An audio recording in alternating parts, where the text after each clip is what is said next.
How we doing, everybody? UFC Thoughts here, and today I'm going to be talking about UFC Vegas 79, Fiziev vs. Gamrot, my thoughts on the card as a whole, and what's next for winners and losers. Let's get right into it. We start with the winner of the very first fight on the card, Montserrat Rendon. Let's look at her stats. 112 of 240 total strikes, 69 of which were significant, 3 of 5 on takedowns. Things I saw. Boxing wasn't bad. That's the thing I highlighted prior to the fight, was that she's a boxer primarily, and her right hand, every time Tamiris would throw a unprecedented kick or leg kick, she would just dink her in the head with a right hand.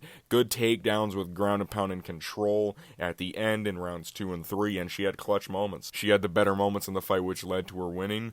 I'm going to pair her up with Chelsea Chandler, who is sprinting her way into this. I think this matchup makes sense. Chelsea, I know she moved up to 145 in her last fight against Norma Dumont. I think she's going to move back down since she's number 15, and 145 is a dead division anyways. This fight just makes sense. We move on to the loser, Tamiris Vidal. Let's look at her stats. 78 of 131 total strikes, 60 of which were significant, 0 of 3 on takedowns, 1 sub attempt. Things I saw, Tamiris had some solid leg kicks. Her power in her hands are still there. Her takedown defense is a little suspect. I don't know about that. She got controlled heavily, and she got punched in her boob. I'm going to pair her up with Lucy Podolvia. Matchmaking women's fights are super hard, to be honest. Like, if you showed me a photo of Lucy, I couldn't tell you who she is. I don't even know if this fight makes sense or not.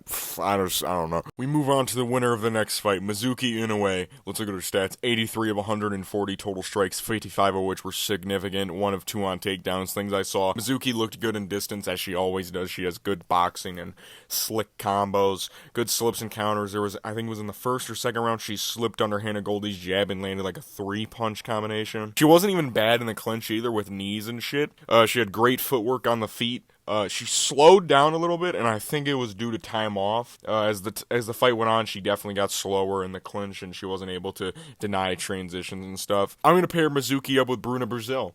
I know Bruna is coming off the win over Shauna Bannon. I think this fight would be a very fun fight on the feet, because Bruna is, of course, a kickboxer. She has the one knockout over Arnick Mann on the Contender Series. I think this fight would be fireworks for a WMMA fight. I think this fight would actually be sick. We move on to the loser, Hannah Goldie. Let's look at her stats. 64 of 123 total strikes, 47 of which were significant, 1 of 14 on takedowns. Things I saw, strong as always. Hannah Goldie is a muscle mommy. She has solid clinch work plus power shots. She landed a couple shots where I was like, oh my god, Hannah can actually box a little bit. She looked way better later on in the fight, like in the latter half of the second round and the whole third round. She couldn't find takedowns early, which I think led to her losing this fight, and she's still a little stiff early on in the fight. Later on, she looked a bit more fluid in movements. Early on, goddamn mannequin. I'm gonna pair Hannah up with Loma Lookboonmee. I don't even know if Loma is still on the UFC roster, to be honest. WMMA. We move on to the winner of the next fight, Muhammad Usman. Let's look at his stats. 118 of 234 total strikes, 85 of which were significant, 1 of 3 on takedowns. Things I saw, the Usman jab is prevalent in Mo. Maru's jab is, of course, one of his highlighted things, and Mo's jab is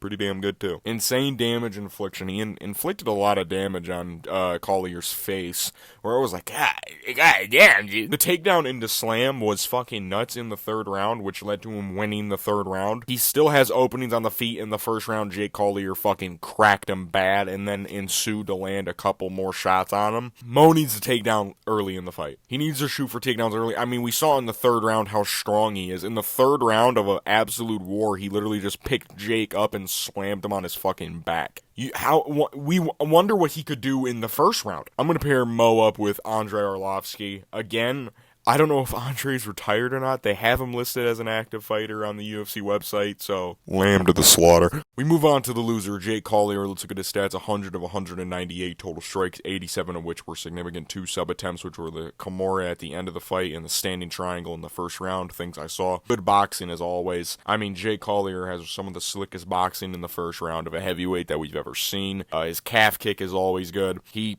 kind of refused to throw it later on in the fight. I don't know what happened there. He slick combos, and he almost got a sub twice. Good work along the cage against Mo. That's where he landed some of the harder shots, was when he had Mo pressed against the cage. But it's Jake Collier. He slowed down quite a bit, and he got eye-poked. I think this fight was a lot of bad stuff for Jake. He looked really good, other than he slowed down heavily. I'm going to pair Jake up with Lucas Brzeski, who I don't even know if he's alive after what Waldo Costa did to him. We move on to the quote-unquote winner, Cody Brundage. Let's look at his stats. 3 of 5 total strikes, 2 of which were significant, 1 of 1 on takedowns. Things I saw. The takedown at the beginning of the fight was very good. It was very good from Cody Brundage, and then he got reversed, controlled again, and he got gifted a win due to a disqualification. I mean, I was so prepared to have the scissors next to this fucking dude on the other platform, but I guess not. I'm going to pair him up with AJ Dobson, who's coming off the win over Tafon and Njukui. I think this fight is just like, they're there, I guess. Move on to the loser, Jacob Malkoun. Let's look at his stats. 44 of 60 total strikes, 28 of which were significant, 1 of 3 on takedowns. Things I saw, great reversal, which led to him controlling and getting great ground and pound on Cody Brundage, but his fight IQ fucking boggles my mind. He literally hit the back of Cody Brundage's head. I can't fucking take it anymore. I'm going to pair him up with Albert Duraev. Albert brings the striking game to Jacob Malkoun. If Jacob Malkoun can take Albert Duraev down, maybe it'll be an exciting fight. I don't know. We move on to the next winner, Tim Means, turning back the fucking clock. Stats, 2 knockdowns, 134 of 178 total strikes, 104 of which were significant, 0 of 2 on takedowns. Things I saw, turned back the fucking clock. Great body shots with the teep kick like I mentioned. The body attack from Tim Means was fucking beautiful. Power in his hands, perfect timing. The knee in the first round was godlike. He got clipped a couple times though. Let's be honest, and he's dirty like his nickname made the fight dirty as fuck. I think Tim Means' next fight should be Matt Brown. I think they should run this fight back now. I think this fight would be fucking nuts. This fight would be so fucking sick. What everybody say about the bet. We move on to the loser, Andre Fialho. Let's look at his stats. 56 of 110 total strikes, 51 of which were significant, 1 of 1 on takedowns. Things I saw. Had his moments, of course. Andre Fialho always has his moments. Best work was against the cage. He had Tim Means pinned against there a couple of times and was landing some heavy shots. Andre Fialho, what happened? He's so chinny and slows down so fast. I hate to put the scissors next to him, but, 2-5 in 7 fights, 4 of which you've been knocked out in. I'm sorry.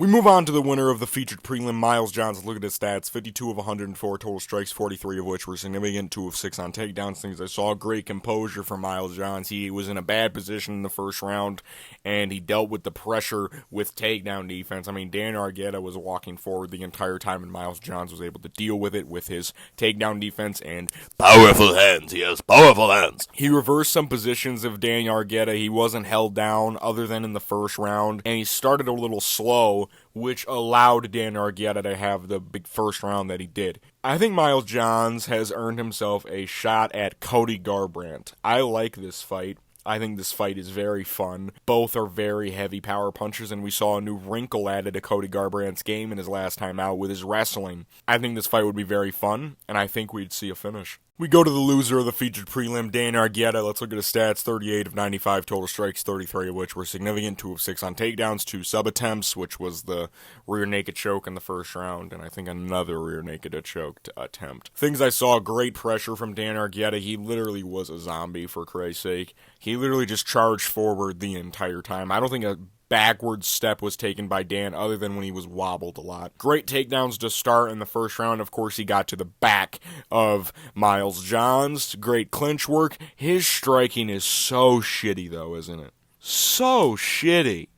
Just so fucking bad, dude. God damn, if Dan Argueta had some knowledge on the feet, I think he'd be a very good fighter. I'm going to pair him up with Chad and Helliger. This fight, it's just slightly outside the rankings at bantamweight, probably 30 and 35 fighting each other. I think this fight would just put it on the prelims of a fight night. We move to the main card. Charles Jourdain won his fight by guillotine choke in the very first round. Let's look at his stats. 8 of 10 total significant strikes, 1 sub-attempt, which he completed. I think that number should be 3. Things I saw, nice shots on the feet plus defense. Ricardo Ramos was throwing a lot of kicks in the opening, and Charles' defense was fucking gorgeous. He was patting away every kick. He was blocking everything. Charles was very comfy on his back looking for subs, and he's a very well-rounded fighter. That was something I think I forgot to mention in the breakdown video, was that Charles Jourdain does have BJJ skills, and he fucking showed them. I'm going to pair him up with Sungwoo Choi, who got a win at UFC Singapore. This fight would be crazy on the feet, because I don't think Sungwoo would shoot unless he's super hurt. we'd get a finish in the first round for sure. We move to the loser, Ricardo Ramos. Let's look at his stats. 0 of 10 on total /significant strikes, 2 of 3 on takedowns, 1 sub attempt. Things I saw, very good chain takedowns and control. He was controlling Charles until he got submitted. He left his neck open too many times. He had his neck in the guillotine for, I swear, half the entire round. He will be back a better fighter. I really like Ricardo.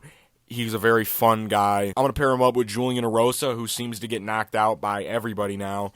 I think this fight would be pretty nuts. Put it as the main card opener of another fight night in the Apex. We go to the next winner, Brian Battle, baby. Let's fucking go. Stat 63 of 105 total strikes, 45 of which were significant, 1 of 2 on takedowns, 1 sub attempt, which he completed. Things I saw, he used his length very well against a shorter guy like AJ Fletcher, using his teeps and 1s and 2s, crisp combos. In the second round, he had a very good takedown entry. I mean, it was fucking gorgeous. He sat down AJ Fletcher. Pressure and control on the ground was very, very good. I mean, he used his head very well, and he just kind of held him down. And his patience led to him getting the sub. AJ Fletcher got a bit too cozy, and Brian Battle used that against AJ Fletcher and sunk in that rear naked choke. I'm going to pair Brian Battle up with Randy Rude Boy Brown. This fight would be fucking so awesome, dude. Randy Brown is a fucking awesome guy. Great head movement, great striking. This fight would be fucking nuts. Put it as the main card opener of a crowded event. Let's fucking go. We move to the loser, AJ Fletcher. Let's look at his stats. 29 of 57 total strikes, 25 of which were significant, 0 of 2 on takedowns. Things I saw, powerful in the pocket as always. AJ Fletcher landed a beautiful ass elbow in the very first round, almost knocking out Brian Battle. The leg kicks of AJ Fletcher again showed bright in this fight as he landed quite a few where I was like, oh no. AJ got a little bit cozy on the back. As we all know, AJ Fletcher is very good on the ground, and he's still very small for the division. I feel like if AJ wants to be able to produce in the UFC, he's going to have to go down. And I know it's tough for him because he's fucking jacked, but he is not going to succeed in the welterweight division. I'm sorry to say it. He just is not fit and not built for welterweight. And it sucks to say that because I don't know if he would be able to make a 155. If there was a 165-pound division, maybe he'd be able to go there, but there isn't. I'm going to pair AJ Fletcher up with Adam Fuggett. You see what I did there? It's Fugit, but I said fuck it. Adams coming off the loss to Mike Malott in Canada. If AJ does stay at welterweight, I think this fight would be fun. But if he wants to have success, AJ's going to have to move down. Oh my fucking god, Marina Rodriguez murdered Michelle Waterson Gomez. 90 of 130 total strikes, 70 of which were significant, 1 of 1 on takedowns. The takedown defense is a little bit suspect, as we saw in the very first round, but she can get up now, and that's scarier than ever as she still has insane combos on the feet and the clinch with knees. The damage is fucking insane, and is Marina Rodriguez's hype back? I would say so. That performance, I mean, holy fuck. I think the Amanda Lemos rematch makes a lot of sense. I always thought that Amanda Lemos got a little lucky in the very first fight with Marina Rodriguez, and this fight proved it more for me. Marina looked fucking awesome in this fight, and I think she'd beat Amanda Lemos in a rematch. I think that fight's very exciting. Make it a fight night main event in the Apex. Oh my fucking god, she's dead. 16 of 37 total strikes, 13 of which were significant. Michelle Waterson Gomez got 1 takedown in the very first round and then proceeded to get beat up. Great takedown to start, decent ground and pound, couldn't hang on the feet. Insane heart from Waterson, but god damn, man, that fight should have been stopped way earlier. The corner should have fucking thrown in the towel, I swear to god. I'm gonna pair her up with the winner of Diana Belbita and Karolina Kowalkiewicz. I think Diana is gonna win that fight. I'm sorry. Freedom!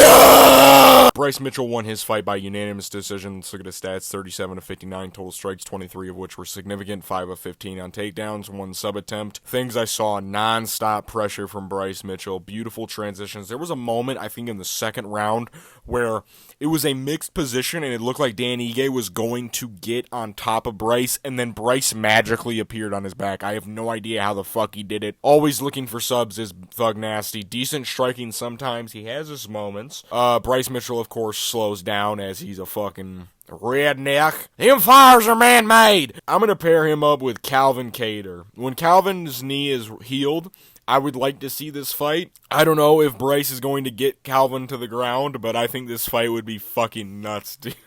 We move to the loser, Dan Ige. Let's look at his stats. 32 of 72 total strikes, 18 of which were significant things. I saw power plus damage inflicted. He fucking busted up the right eye of fucking Bryce Mitchell bad. I thought the fight was like in jeopardy at a certain point. Great takedown defense for the most part. He defended most of the takedowns from Bryce Mitchell. He defended 10 of 15 attempts, but the ones that Bryce did get, he struggled to get back up and win grapple exchanges. Like Dan Ige had winnable positions on the ground, but he just couldn't do it. I think a very good fight for the featherweight division would lie with Dan Ige fighting Alex Caceres, Bruce Leroy. Alex is coming off the fight with Giga Chikadze. This fight is very fun. Because this fight is mostly going to take standing, because Alex Caceres is slightly moving away from BJJ and becoming more of a striker. This fight is actually very fun. I like this fight a lot. I like that I match-made this fight. I know Alex, I think, broke his forearm or something in his last fight. I don't know how long that is going to take, but Dan Ige isn't very active anyways. He was very active this year, but he kind of does take time off sometimes. I think he'll take some time off after this one. Be with his family and such. We move to the winner of the main event, Mateusz Gamrot. Stats, 17 of 42 total slash significant strikes, 1 of 6 on takedowns. Things I saw, powerful takedown entries. I know he didn't complete every takedown, but he was very powerful in when he entered. The jab was decent from Mateusz. The leg kicks were pretty good as well, and yet another asterisk on another win from the Gamer. This one really hurts, because I don't know, because there are running theories on what caused the leg injury from Rafael Fiziev. Some people say it was the leg kick that landed right on the knee, and some say it was the first takedown, I think, from Mateusz, because the takedown started at his knee, and he kind of bent it inward. Either way, shitty way to end a main event. Mateusz will enter the top 6. Either top 6 or top 5. And I think a good matchup for Mateusz, if he wants to keep climbing the rankings, if he thinks he's all that, is Dustin Poirier. I think this fight would be nuts. Make it a main event on a fight night with a crowd. This fight would be fucking bananas. The grappling from Mateusz, the new style from Mateusz. We haven't seen Dustin Poirier fight a new and up-and-coming fighter in, God, I don't even know how long it's been. This fight would be nuts. The striking of Dustin Poirier, the boxing, and the grappling from Mateusz. This fight would be bananas. God fucking damn it. Rafael Fiziev got injured in the fight. Stats, 19 to 34 total slash significant strikes. Things I saw, beautiful counters with combos. He slipped under the jab of Mateusz and landed a slick 3-punch combo. He was landing a lot. Good takedown defense and get-ups. The one takedown that Mateusz got, Rafael didn't allow him to do anything with it. Powerful kicks as always, and his knee go boom. Rafael Fiziev's left knee blew out. I don't know what he injured, maybe MCL, ACL, maybe all of them, I don't know. He's going to be out for a while. The knee is very bad. The knee takes a while to heal. I think a good matchup for Rafael would be Dan Hooker. Dan Hooker's coming off the Jalen Turner win. Dan Hooker also got fucked up pretty bad. I think this fight makes sense. Rafael's on a 2-fight skid. Dan Hooker's on a 2-fight winning streak right now. Because Rafael doesn't deserve to get to fight up. He'd have to fight down. Dan Hooker can fight up now. God damn it, this sucks so bad. I was looking so forward to this fight, and the first round looked promising, and then Rafael's knee gives out on him. Rafael will be back. He is a fucking dog. I've been UFC Thoughts, and these have been my UFC Vegas 79 Fiziev vs. Gamrot Afterthoughts, what's next for winners and losers, and since there's no UFC event next week, I will have to think of another upload.